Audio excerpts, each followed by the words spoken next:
Cool. Okay. Yeah, just really excited to hear more about Huddle. And if you guys could maybe give like an intro on yourselves, so your backgrounds, what you do, and obviously Huddle and what it is, before then sort of launching into like a demo for us today. Sure. Yeah, so I'm Mark. We started building Huddle about, say, 6 to 8 months ago, Nav and I. And I come from the somewhat product management world. I've been building apps on top of the Salesforce platform since 2012. So I started with, implementation of Salesforce back then, and it turned into more managing teams of developers to build apps on top of the platform, which was really cool. And Nav and I had met a few years ago now, and we were talking about ideas for products that we wanted to launch or see out there. And he comes from the finance world, and we'll talk about that in a minute. But we, really wanted to turn ideas into products, and we wanted to kind of launch our own product at some point too. And what's now known as Huddle is our first version of something in the space, right? So we wanted to put a tool out there that you can build roadmaps and turn ideas into products, and that's where we're at with Huddle. So we're in beta with Huddle, and it's so we have makers on the platform just giving us feedback on the first version of what we launched, and we're just iterating every week and turning it into a more useful product for the guys that are in our beta. And I'm Nav. I'm the other half of Huddle. My background is finance. I come from the capital markets world. Worked on Wall Street for most of my career. And when Mark and I met, we really hit it off and talked about turning these ideas that we had into products and trying them out. So through that I guess gestation period, we came to this idea that we wanted to build a product to help you build products that people are going to want to use, and that's where Huddle, that's the genesis of Huddle. So awesome. Thanks, guys. That's really good to know. And I guess we can just get straight in to actually like getting under the hood of Huddle and seeing what it looks like, and giving us a little bit of a tour around would be amazing. So is it, I'm not sure, is it Mark or Nav? Who's going to be sharing screen? I'll share. Cool. Yeah, Mark can share. Cool. I think I've already made you co-host, so you should be able to share your screen. Okay, great.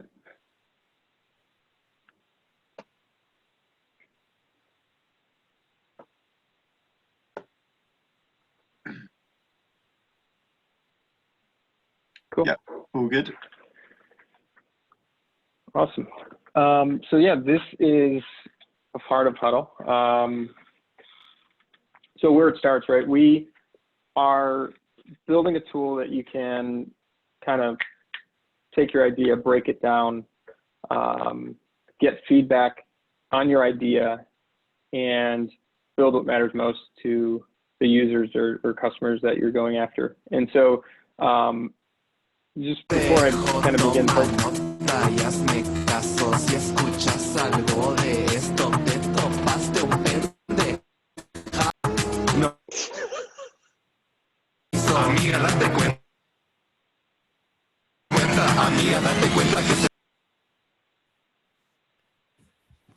I think we're getting Zoom bombed. Is that right? I think that could be right. Yeah. That looks like a bomb. That's pretty crazy. Who did that? Brilliant. That was okay. Well, I'm just thinking maybe. Oh damn! This is the second time this has happened to me. It's not good. I just want to pipe in being the last one that joined. It wasn't me. No, you're a good cut. Can we just start again? Let's I think start so. again. Take two. Yeah. All right, cool. Cool. Yeah, that was good. I could say that's the first time for us, for Nav and myself, to get Zoom bump. So at any rate, you know, I wanted to kind of draw a line before I started in that, you know, then project management. And when I say that, you find a lot of people kind of using the two terms interchangeably, and project management is more geared toward, you know, managing people and the tasks that they do. So you see a lot of like task management apps being used in some of the way that we use Huddle. But that's just kind of like table stakes to us to move work along the process as you're ideating and like putting features out there for your users to get feedback on. So you see a little flavor of task management in our app, but it's really centered around feedback from potential users and the users that you have. So I say that because we start in this middle of what we call a story. And so we create stories as kind of features that we're going to ship or thinking about shipping. And it's a pretty straightforward interface when it comes to like backlog, planned, in progress, done, and canceled. So you have your statuses. You can prioritize these stories, and I'll show you how we build them in a second. But you prioritize here. You can change the status, all in the story row. And then there's feedback that's linked to these stories. So sometimes it's a feature that's already shipped and you're getting feedback on it, or sometimes it's something that somebody's requesting and they say, hey, I'd like to do this. And then we put it into our workflow, right? And so when we create a story, and I'll do a different one here to give you a better, better picture. So this story is changelog, and we have a note section where we can kind of write about and ideate, you know, what we're trying to build, or what we're trying to get after with this feature. And so sometimes these things start out, you know, as like changelog, and it becomes this really big story. And that's not really the way that we work day to day, but we'll be planning in this as well. So this rich text gives me like, you know, bullets. Excuse me for 1 second. Sorry about that. Gives me bullets. It's all, you know, I can drop in links and images. So I'll kind of collect all my information here and add some tasks or to-dos there. And you'll see on the right-hand side, I have all my attributes. So same thing, priority, status, labels, and we tag from here too. So I can tag this portal and then see things that are related to the portal. So it gives me a list of stories that are related. We use tags not as like lists of stories for like epics, as you would in like Jira or something like that, but we use them to find related ideas or related stories, just so that we can make connections to ideas, or say, hey, we're launching this roadmap, but we also, it's part of our changelog, right? So we can kind of connect the two. And then you see feedback alongside here too. So if somebody had given us some feedback, and that was me, geared toward, you know, this story, we want to support it, right? So that while we're in this list view, we can decide, hey, what's more relevant to push to production, right? So that's kind of like the story view, and I'll show you how you get feedback there in a second. In this, we could also toggle to this active view, which is just your planned stories and what's in progress. So this kind of gives you like a stripped down version, gets everything away like that's sitting in the backlog, and this is maybe what I'm working on this week or the next 2 weeks to push live. Any questions so far on that piece? I'm all good. And then from this view, you can also toggle down your tasks, so that you're not having to work in this edit mode view all the time. You can kind of toggle things off as you're working. They're like mark is done, basically, right? And then we also have this changelog. So when you're shipping stories, you want to update your user base to say, hey, this is what we launched this week. So we give you this like mini blog in here where I can post an update on what we're releasing, and you can say it's a bug fix or some improvement or something new that we're launching, and then you publish it to this public version.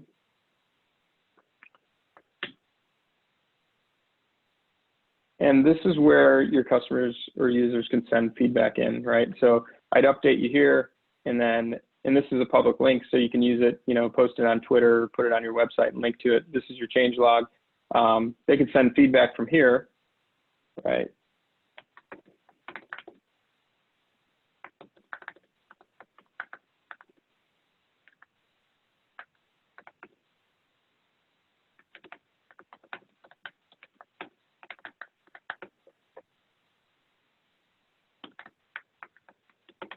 I'll send one in.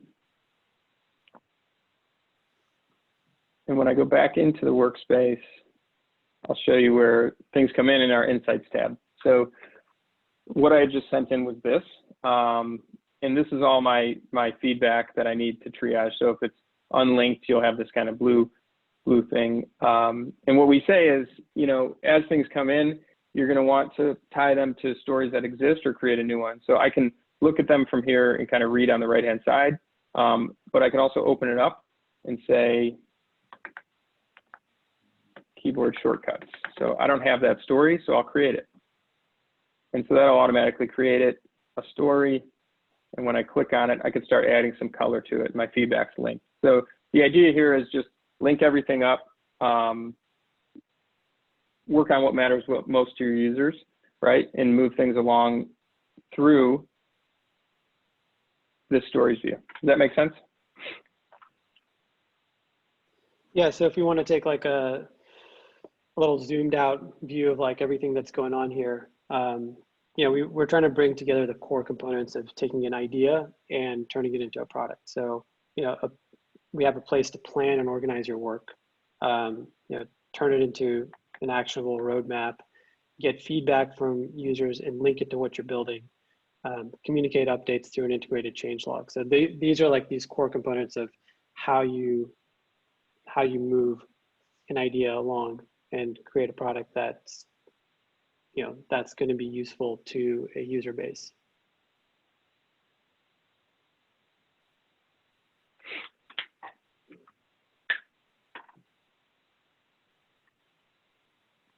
So any questions? Anybody? What do you guys use now, and kind of where are you at in your building processes? I think it'd be good to talk about and maybe provide some more like color to how this helps.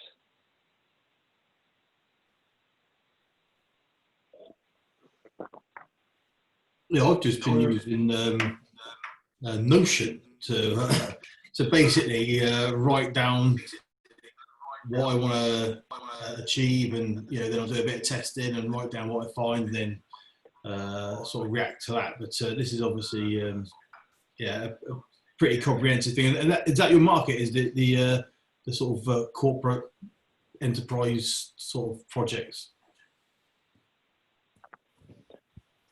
Actually, we're in the space for kind of smaller level side project maker space, right? So there's, you know, enterprise tools that are built heavily for like project management and teams, and we want to put a tool together where anybody building a product, whether it's a side project or something, you know, two co-founders, where they can use the tool to leverage the customer feedback and data that they can pull together to launch a better product.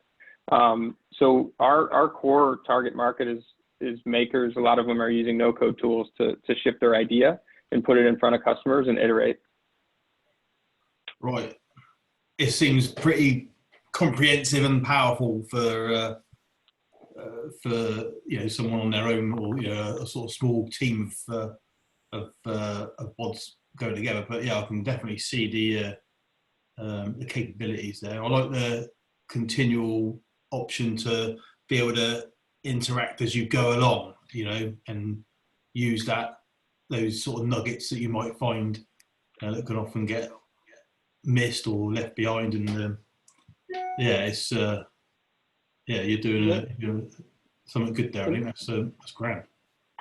And that was you know, one of the things that we ran into is that we're getting all this really valuable information as we're building, and so we didn't want to miss anything ourselves. And you're getting that information at different points in time, So what piece of information you might get from a piece of feedback from a user, some sort of insight, it may not be applicable today, but it might be in 2 weeks or 3 weeks. That's where some of this, this concept of tagging, and that's how we link a lot of stories together. So you can actually have historical information. So something that you're going to work on, that you worked on in the past, has some historical linkage to what you're working on today. And that way you don't miss things. You can always go back and look at, oh yeah, this person or this group of individuals said they would like, some sort of public roadmap view. And we've seen that kind of consistently. Now when we're tackling that issue, we can go back and look at all of that. It's not lost along the way. As in typical like task management, a task is done and it's off the grid. It's moved into a done section. But the way that we believe things work, and our experience has been that something may not necessarily be done. It's just like, it's shipped, and you're going to bring it back in another way, and work on it again, improve it, iterate on it. And that's where this whole loop works. As you build, you get some feedback, and then you iterate. And so it's just like this cycle, and that's continually moving your product forward. Long-winded way of saying. I saw you had a little graphical icon that said "must have," and is that sort of, how's that generated the from the priority from low to high? Because that would be that's quite an interesting thing if you've got like a yeah, nothing automated there. So it comes from when they're putting in feedback, right? And they say, hey, this is kind of a blocker for me, or something that it should have, or it'd be a nice to have. So a way for you as a user to prioritize like what you're sending into us, or your users into your workspace. So we capture that on the feedback. And that's I didn't know if you had multiple people asking for the same thing, whether it sort of became more of a priority, it went up the ramp a bit more, or pushed up the list a bit more. Sure, I'll just pull a story with, I think custom labels would be a good one. So this is just different users asking for custom labels, right? So on this story, we have all the different feedback coming in, and that's where we're linking, right? So we make a decision when feedback comes in to route it to, to link it to a specific story. And that way we build up that story with like, the more feedback it has, obviously the more requests it has. It's almost like a like button on a card. And actually we're launching a roadmap view where you can share your stories with your users, right? And in a board looking view where they can kind of upvote some of these things that you're looking on building and give it more priority.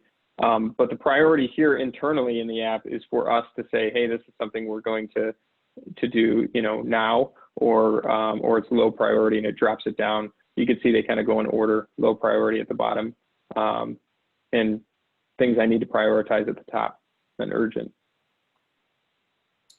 I guess you've got to have that human opinion, haven't you, I suppose, of what's being asked and how to categorize it. Yeah. Yeah, so we're early. I mean, we're type thing going on where with some durations and sort of deadlines, that sort of thing.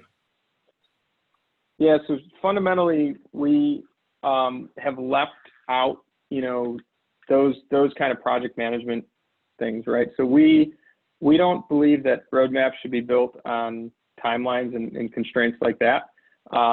We believe that you should kind of put into place features, or minimum viable features, I'll call them. Put those into play based on the requests from your customers or the problems that it's solving, right? So if I can solve a problem for you, I don't care that it fits into like this constraint that I gave myself of 3 weeks. If it's going to take me 4, I'm still going to ship it, right? Because it's high priority. So we prioritize a little bit differently. in this app, and we leave it up to like the team that would be using some project management tool to put in timelines into place. But we're not doing that here.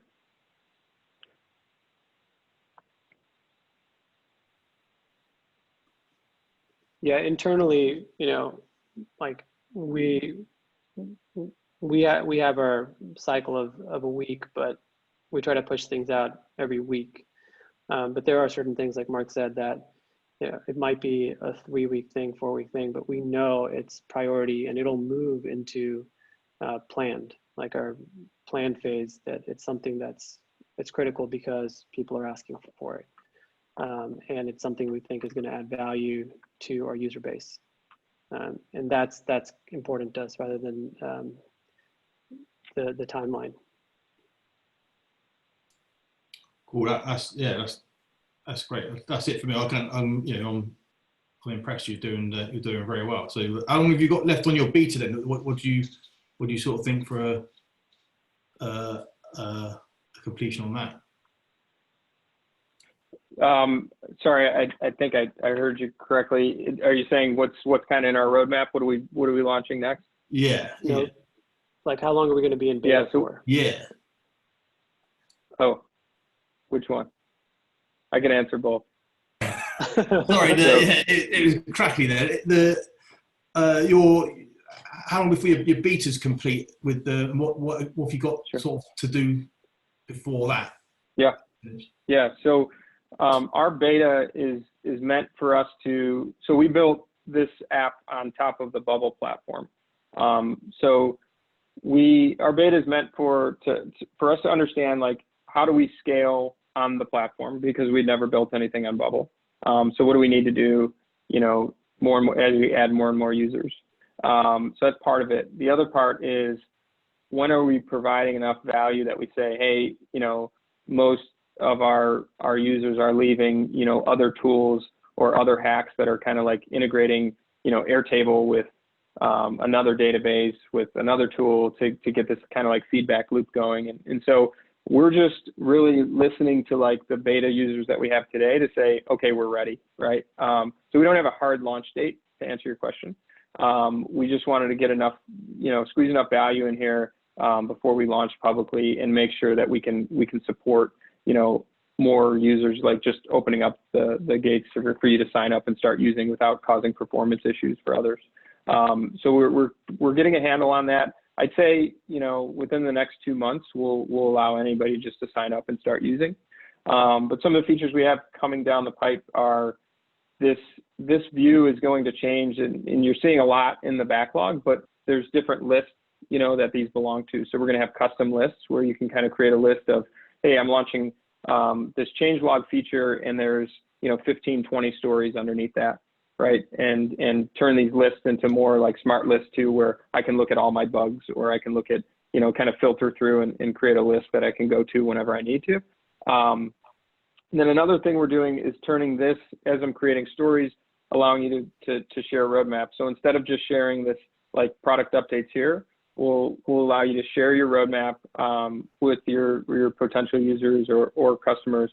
And allow them to, like I said before, do upvoting and comments on those cards to kind of push them up into priority. So those are a couple of things we're going to launch over the next few weeks, and then probably another month after that before we're officially open. Good stuff. I just want to congratulate you on making something that looks nice in Bubble. Oh, thank you. That's one of the biggest challenges I think with Bubble is having a nice looking UI. And what about the responsiveness of it? Is it play nice on mobile? So we haven't spent any time on mobile.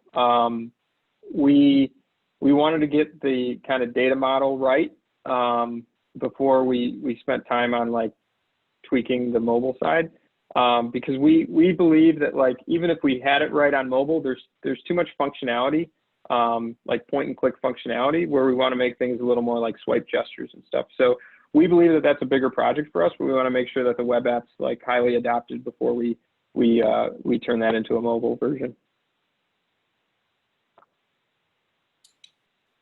Lovely. Good stuff. Well done. It's looking good. Thank you. Thank you. Thank you. So I can jump in and just with a couple of observations. Sure. So I used to work in software companies in my corporate life for a long time. So I used all the tools out of there. I particularly like Pivotal Tracker, right? Because you had the same notion of user stories, and not all the enterprise tools really did. So this is really great. I think it's the most useful way of looking at feature development. And I have actually been looking for some sort of a product management tool, and I've come across a few of them, but again, they are more sort of at the enterprise level and not really suited for makers. So that's a welcome idea, is to have a product management tool for makers. And I'm in a pre-beta stage, so I'm not getting user feedback just yet. So I'm also interested in finding out about that. And I've seen some interesting uses of that where people have put that out, usually by sharing a Trello board, I think. And that's always really good, I think, but it definitely leaves something to be desired. This is completely, when I attended, I was hoping it might have sort of a feature set going in the direction of sort of a GitHub for no code makers, right? So since we don't really work in the code world, we don't need a GitHub per se, not for code repositories, but you're stitching an application together based maybe on Bubble plus Airtable plus Zapier, et cetera. So a particular minor or major release could be consisting of 3 different applications, all kind of dovetailing together. And I wonder if you thought about kind of that as a possible direction for the product, because that's something that I think would really solve a big need. Yeah. So there's two things there that we've been thinking about for a long time. And one would be the share. Can I share something that I found useful, right, with another person in some sort of a database where I can find, like, hey, I want to build a login on Bubble, and how do I get that done, right? How do I get it done with SSO in Google or Twitter or something like that? And so we've been toying with the idea of structuring these stories so that you can share them out and kind of give a quick overview of how to build it, right? And so that's one thing that we're thinking about, but it's difficult to do with all the different no-code tools that folks are using. So we seem to jive very well with what I know about your product already, though, because there's loads and loads. Say that. Sorry. That doesn't really jive very well in my mind, because there's loads and loads of learning in no-code learning websites now. I understand. I think what you're saying is kind of encapsulated into like a quick hit answer, but how does that fit with product management? Because it'd be more of a community sharing aspect. Is that what you're trying to say? Yeah, being able to share a story that I think others would find useful, right? So we've had the request, we've thought about that idea, and we haven't captured like how that works yet, right? But on the other side, on the GitHub side, we'll call it, right, is very difficult because I think it requires you to play well with, or all the tools to play well with, this one kind of central repository. And I guess tracking like changes and pushes to live looks different in every no-code app. So we've been looking at it and thinking about, like, what does the GitHub for no-code look like? And we have some ideas around it, and I don't know that we'd share exactly how, but I think we're thinking about it, but it's a year out from where we're at today. Okay. And maybe it'd be helpful to answer your question. I think early on, what tool are you using right now? I'm using ClickUp for keeping track of how I want things to be, and I've got a couple of Kanban boards and mind maps and those sort of things, because I like a visual representation, and that seems to be working for me right now. But I like the direction you're going with the stories for sure. I think that's the strongest aspect of the product right now. Thank you. So do you do, obviously you said you're pre-beta. When you do launch, how are you going to handle, feedback and things like that?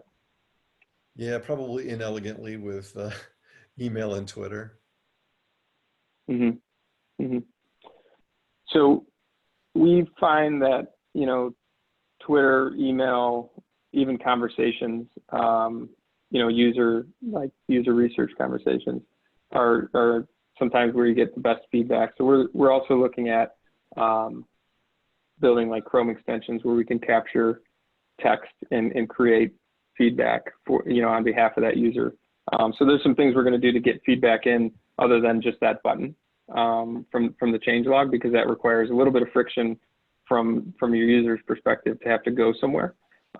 Whereas if they're just having the conversation on Twitter or it's in response to an email thread, we want you to be able to grab that and put that in a little bit more seamlessly. So there's some direction there to get other ways of getting feedback in. My other question was, when you talk about, this no-code GitHub, like what's your vision of that? That might help us a little bit, what you'd be looking for in that. Well, I was thinking through integrations that you could, first of all, document exactly what you've done with each of the platforms that you're stitching together to make your no-code product. Yep. And that would be very easy at a glance to say, here's the 3 tiers of my applications, and here's all of the major things that I did, and they boil up to these features that the end user experiences. But more importantly, if you have an issue, you need to roll that back. What is it exactly you need to roll back to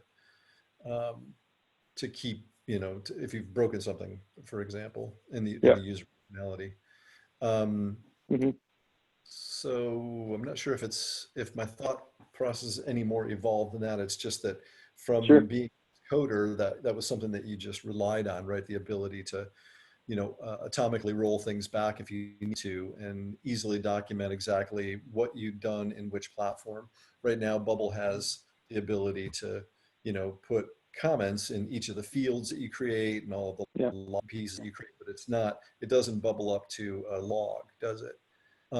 So you'd really have to struggle in order to be able to pull all those things together to say, here's what I did in this minor or major release. And so, yeah, I don't know. It's just kind of a hankering that I have for something that would do that at that level, so I don't have to scramble if I fuck something up.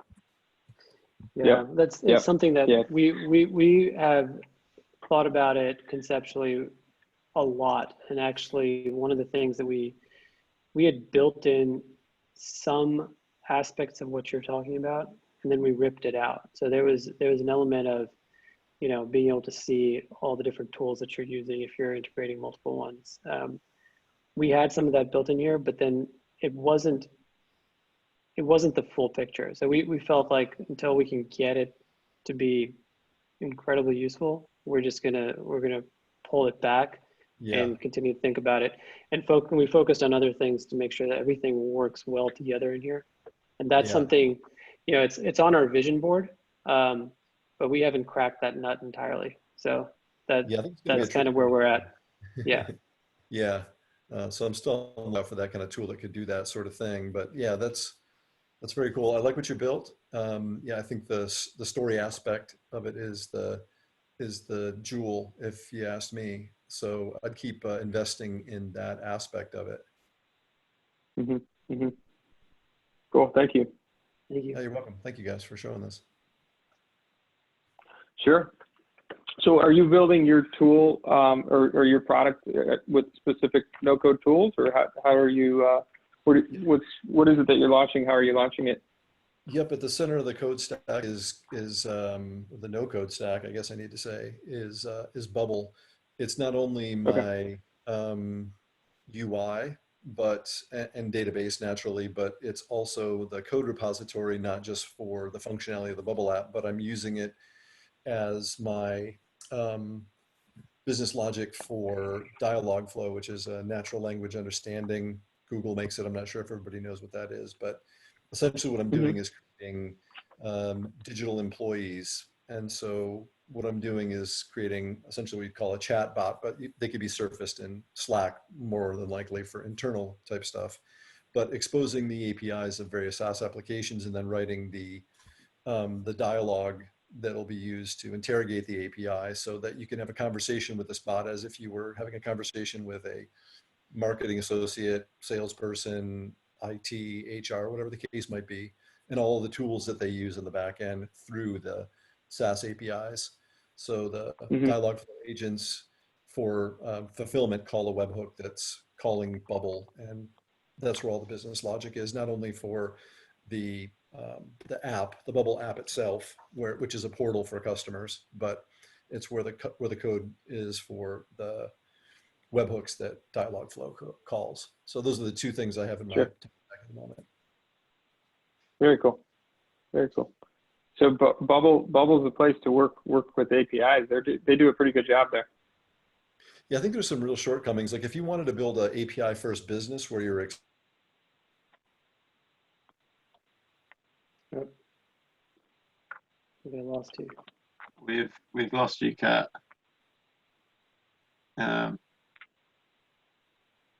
Yeah, we can't hear you anymore, Kurt. Not sure. I see Max's lips moving, but no sound. I don't know, maybe he's Oh, just now, thinking. oh yeah, no, now we can, now we can hear you. We lost you there for the last about 20 seconds. You lost me or Max? We lost you. You. Okay. Yeah, I think I was just waxing poetic about that Bubble is great for APIs. I think mostly for consuming APIs. But I think that there's a real opportunity if you do have a business that collects data to expose that data via a Bubble API, but it probably needs a little bit more robust tools in order to meter it and all those sort of things. So yeah, I'm looking forward to see what Bubble does in the future with APIs. For sure. For sure. I had a question just around sort of fundamentals, because I guess lots of makers come into the space without any professional background in product management, including myself. So I think, yeah, I'd be really interested to just learn some like key principles if you're just starting out in product management that are good to like have under your belt as you create your first idea in the space. I'd really appreciate that. Sure.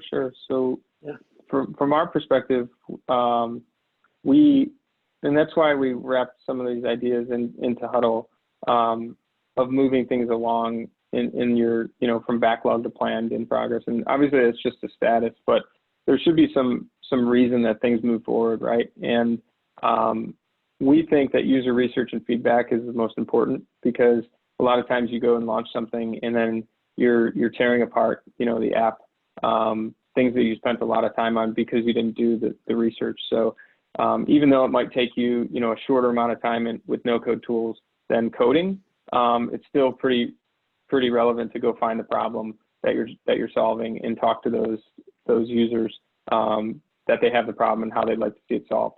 That doesn't mean that you just follow requests and build, right? You just become a consultant if that was the case. But you kind of put these ideas together that they have and you have in the space, and then kind of exploit on that for a little bit and see what sticks. And that's then the beauty of the no-code tools is I can put something out there quick that's lightweight, and does it help? Does it solve the problem? And if it does, I can continue down that path, or I could pull back and iterate from there. So from a product management perspective, I think just your typical user research and talking with potential users and customers that have that problem is a first step. And once you can kind of pull those together at mass, and by mass, I mean, 40, 50 people, right, that have the same problem. I think that's when you start to build out the persona that, hey, this is solving a problem for this specific user, and then kind of go deeper with them rather than trying to solve for everybody. And we find that really difficult in the space that we're in, because there is this element of project management, right? And you can't keep up with the VC-backed tools like ClickUp and Notion, and to track tasks. Like you just don't do that. So that's why we find our value is in kind of all-in-one, like pulling user feedback and updating your users into your workflow, and validating what it is that you're actually going to launch next. So we think that's like critical early on. We see a lot of people also using like Superhuman's product market fit engine, right? But if you don't have you know, enough users, or if you're not solving a problem, that really doesn't matter yet, right? So like there's something before that that you should be, you know, sending out, you know, and talking to people about and getting the information. Yeah, I think one of the main things that, you know, we always talk about is the technical part is not the most challenging part, right? Putting the product together, we could put a tutorial together, and you know, you can build a clone of Huddle. We can tell you step by step how to put the technical pieces together, but it wouldn't do you any good unless you knew why it looks the way it does. So all that whole, you know, bucket of information from feedback, research, all that stuff, that sits in here, and that's where, you know, that kind of brings your product to life. So if I just gave you Huddle today and said, hey, take it, and I didn't give you our Huddle workspace, you may not know why we did certain things the way we did it, and the product might just be dead. So the technical part is not the most complicated part. The hard part is really understanding who's going to use it, why you're building what you're building. And when you have an idea, to flesh it out, right? If you're trying to solve a particular problem and let's say you haven't nailed it exactly, you might be a couple degrees off without having that feedback, that, you know, communication with who the end user is, and you continue to go in that wrong direction, you're going to be pretty far off by the time you actually, you know, take a moment to look at, see where you're at. So this constant like correction towards your central focus, I think, is super important, and it's something we spend a lot of time talking about. There's so many days. There are days where we'll go, you know, 4 or 5 hours just talking about something, and then we'll get into, you know, planning, and then the building will take 2 hours, right, or an hour. But we'll have done all this work, and we know now why we did what we did. So that's where I think for developing a product, it's super important to always kind of have an idea of where you are, and keep in mind who you want to be using the product. Awesome, thank you. That's really helpful. And just on that, I'd be intrigued to hear like what your understanding of the common pitfalls that makers make when they're starting out, and just things to like avoid as red flags that you've seen on Twitter or wherever. Yeah, I mean, there's a few things. I think that, you know, there's so many tools coming out every day. Like there's a new no-code tool, and some of these tools are complex. Like Kurt, you know, Bubble. There's a learning curve with Bubble, right? And so if you try to learn every single tool,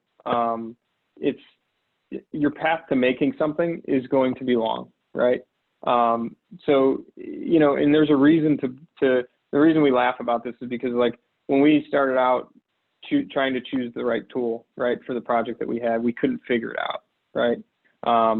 And we said, hey, let's build something that you put some information in and it spits out like, here's the best tool, here's the best stack, no-code stack to use. And it's hard because there's a lot of nuance to the idea, right? So we can tell you, hey, use these 5 tools, but then you go down the path and we didn't realize that you were going to turn on some other feature that now you can't do in $1 or something like this, right? And so we had a hard time actually presenting something super valuable in that space. And so what I'd say is, you know, pick a stack that you think is you can go along with the idea, and learn the tool and double down and just build on that. And don't worry about every single new tool that pops up because there's a new one every day. So that's one thing. And then the other thing is, you know, just because it's easy to do something doesn't mean that you should do it, right? I still think that there's value in spending your time on the right idea rather than just throwing things against the wall and seeing what sticks, right? So you see a ton of like weekend projects, hey, I built this, but they're 1/10 of the way there, right?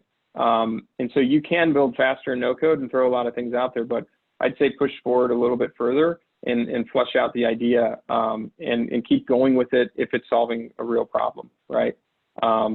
And so, you know, the clones and stuff that you see people building are cool because they give the no-code space, hey, you can technically build, you know, the same thing that's out there, that's been built with code. And so there's a lot of validation that's happening there, but I think we're past that point, right?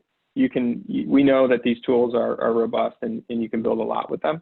So forget about the tutorial, unless you're learning, right? Forget about the clones and build something that you can solve a problem for, because the coolest ideas are happening at, like, not in the tech space, right? It's applying technology to, like, spaces that otherwise didn't see, you know, apps that can automate processes and things like that. And we think that's really cool too, is like bring it to the space you know already. So you have some key insights there, and then and apply these new technologies to make it better and solve real problems. Yeah, and I just to add on to what Mark said, I think it's for us, we're actually, even though we're built without code, we're actually agnostic to the tool or to code versus no code.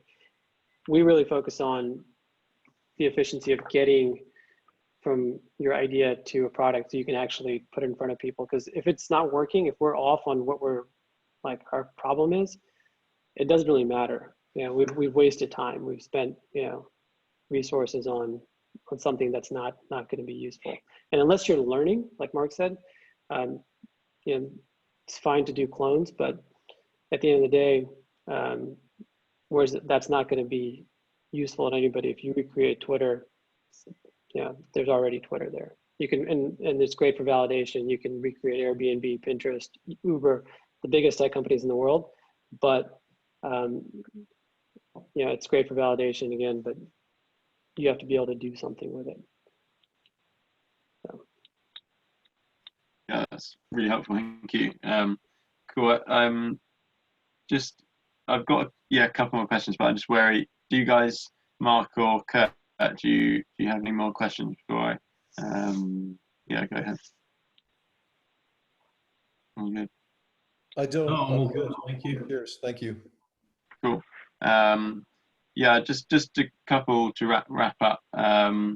Just around, I guess it's probably a one for a longer discussion, but like, and you've maybe given it some thought, but like how no code has changed the product development process in your eyes, and would be interesting, just like as a, I guess a debate or a, you know,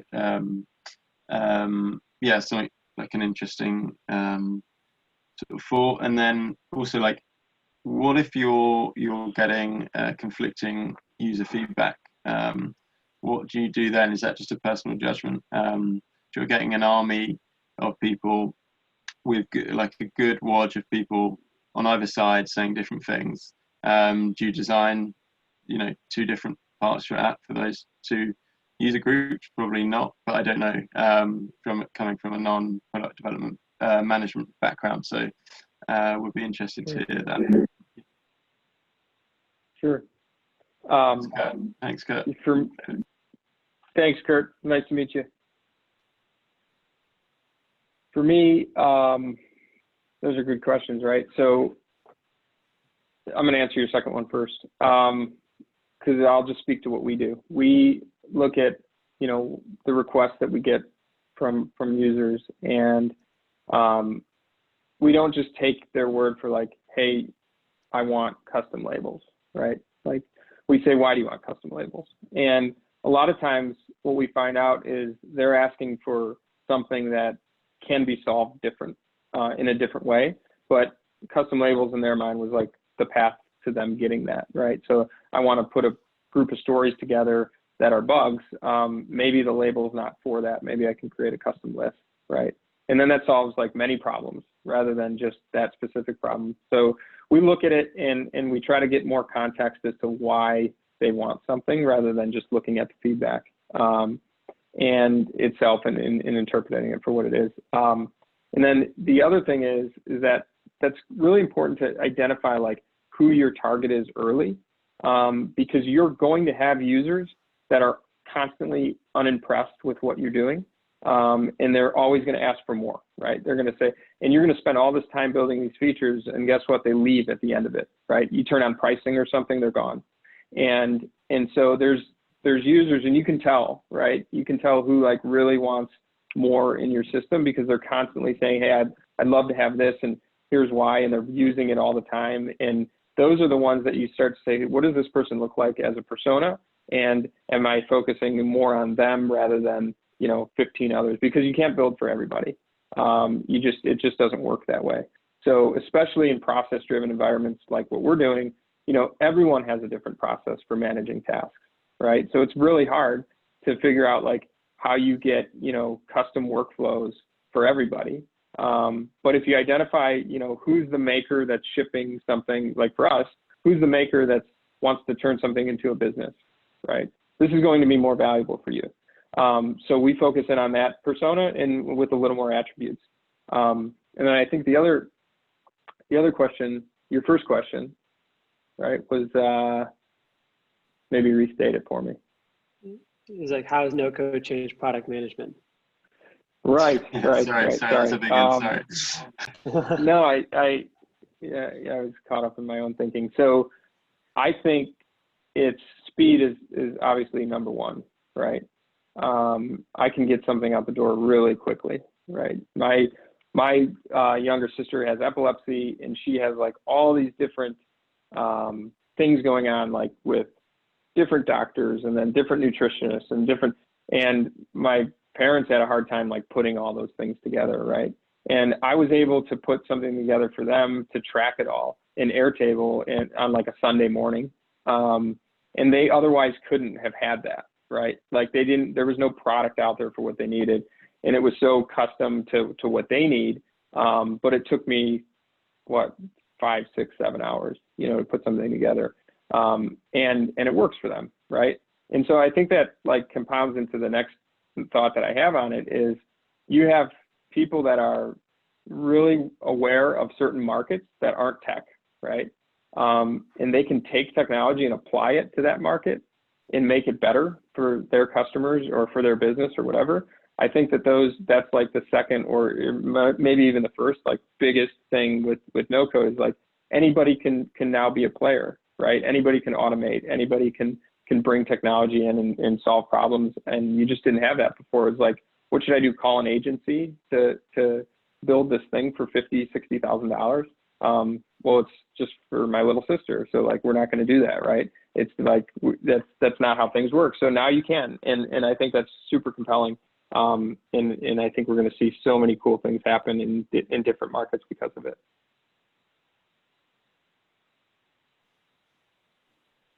Thanks for that. Yeah, that's yeah.